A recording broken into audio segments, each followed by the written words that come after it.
What's up everyone, back for another beer review, and today I'll be reviewing yet another beer from Trapp Brewing, and they're out of Stowe, Vermont, and this is their Schwarz. So they're calling this one a black lager, aka a German-style Schwarzbier. It comes in at 5.2% alcohol by volume, 35 IBUs at the time of review. I don't know exactly how old this can is, but it does have a best by date of June 8th of 2024. We're about 2.5 months away from that date, so according to the brewery, we should be more than good to go. Now, I'm reviewing this as a shelfie beer for the month of March 2024, and when I posted the vlog showing off the beers for the month, a couple of you mentioned the new label from Trapp. Now, I thought because this is, I don't think, a year-round release from them, I think this is a seasonal.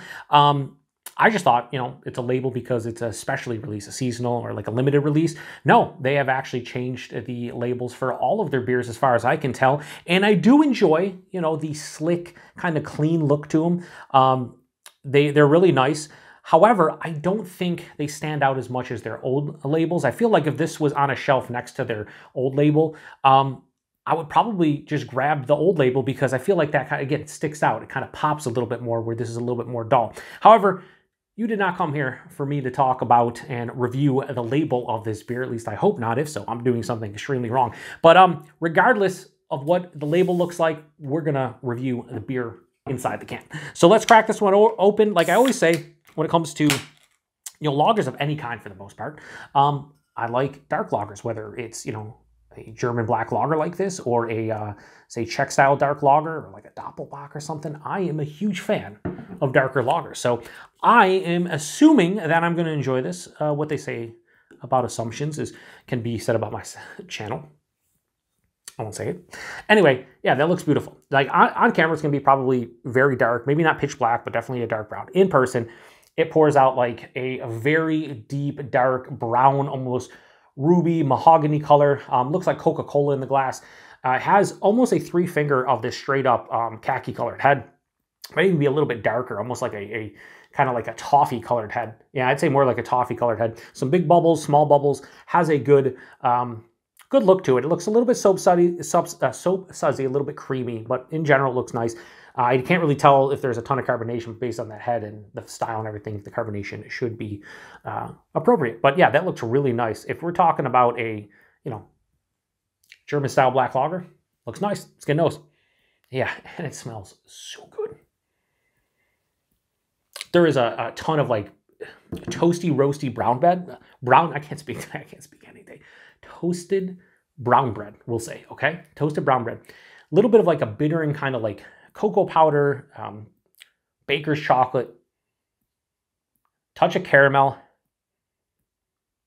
Ooh. Maybe a little bit of molasses. It has a really nice roasty, kind of toasty malt character though. Not over the top. It's more toasty than roasty, but man, mixed in with that chocolate's really nice. Then there's this like more of a spicy floral kind of hop character. It's not too big.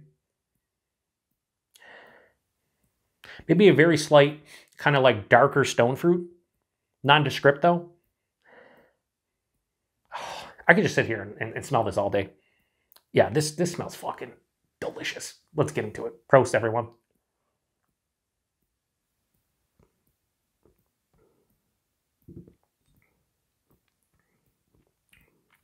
Yeah, it's real nice. I could crush a shit ton of these, like absolutely just annihilate this beer. Like it's the flavor. I'll just be honest with you, the flavors aren't like spectacular and over the top, but in a style like this, you don't really need them to be. It's just the drinkability is so good that like this would be a very sessionable beer instead of like, let's say you don't want to drink like a adjunct lager at 5% or maybe like a Pils or something like that, and you want a darker beer. You're in the mood maybe for like those porter and stout flavors, but in a lager and something lower ABV, like this is, yeah. Body's like lower side of medium, approaching medium, nice. The mouthfeel, very effervescent, it's crisp. It's like a moderate crispness on the palate, but it still has a good smoothness to it, a little bit of a creamy sensation. The taste, the nose carried over almost to a T. A lot of roasted, or should I say again, toasted. I keep on saying roasty, toasty. We'll just go roasty, toasty because there's a little bit of each, but roasty, toasty, brown bread quality, right at the front of the palate. And then I get a little bit of that caramel. There's a big blast, and what I mean big for, you know, maybe the style. It's not like a big, rich, you know, imperial stout, but there's a big blast of, again, that cocoa powder, baker's chocolate. It's more of a bittering chocolate, but it still has somewhat of a richness to it. Continues to pass through. There's a touch of that, a touch of, like, again, a caramel, a toffee, a molasses, things of that nature, but it's more minute than anything. Midway through the palate, I get a touch of that, again, darker stone fruit. And then the finish, it ends with this nice kind of, more of like a floral, almost spice. There's a little bit of spice, like a little bit of like spice from the hops. Yeah, it's like floral and spicy. Finishes semi to full on dry with a mild to moderate bitterness. Very well balanced because you get a lot of that sweet malty goodness up front. Balance out on the back of the palate. And I do like that mixture of that like floral, spicy hop character. Again, not too big of a hop character, but enough to kind of balance out all the malt notes. 5.2%, you really can't tell. Yeah, this is just a really, dare I say, lovely German-style Schwarzbier, aka black lager. It's just really well done. It's Von Trapp, and you know, for the availability and price point and everything, they do some good stuff. So again, I don't think the flavors are necessarily amazing. I've had better black lagers from a taste standpoint, but I think the body and mouthfeel are appropriate, and the drinkability is, dare I say, true to roof. And it's just a really well put together black lager, and that's where I'm going to end it. So I am going to give this one a high 4.25. I'm going to go 4.35. Almost gets in the low 4.4, you know, 4.5 range. This is just, again, extremely well done.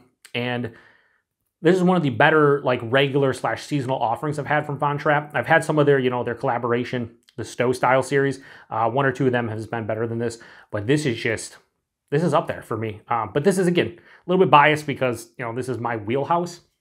So you might not like it as much if you don't like darker lagers. And again, if you're picking this one up, you kind of already know that. Price point, availability, I paid like low twos for that can, like $2.20, $2.25, something like that. I want to say 6 packs of this are in the $12 to $13 range. Great value. Here in the Buffalo, New York area, it might be a little different where you live if you get Von Trapp. And availability, I don't know with Von Trapp. I just know you see them a little bit, you know, through the Mid-Atlantic. You see them in the Northeast. You see them a little bit in New England. But if you get their stuff regularly, you should have already saw this one on the shelf. And by the time I review this one, you got a couple months still to, or by the time you see the review, I'm reviewing this 2.5 months. You still got a couple months to go for the freshness and everything. But I think this one will be good, even if you picked it up later this year. I think it'd still be good to go. So yeah, really good beer from Von Trapp. I'm going to shut this one down. If you've had this one before, post in the comment section. Let me know what you thought about it. What do you think about the new labels, since I, you know, talked like 2 minutes in the beginning about it? Again, I think they're sleek. It's clean. It just doesn't pop like the old ones do. But I want to see the other ones because I didn't see all of them. I'd be curious, but I do like the black for this one specifically, the black and gold color scheme, and with the black can, or the gold can top. I mean, it looks really sharp. If I'm being honest with you, it's this might be better than the rest until I see them all. I can't really tell you, but anyway, I'm gonna shut this one down to the next one. Prost. No, let's not. You know, I do this quite a bit where I'm like, no prost. No, still prost. We're gonna double prost. Very clean beer too. Very clean on the palate. It has that lager cleanness to it that I really didn't touch on. And I don't with a lot of the darker lagers, but I just wanted to mention that because I'm sitting here, I'm like, wow, this is actually a clean beer. And I don't think I said that in the review, so just want to clarify. It's a double prost.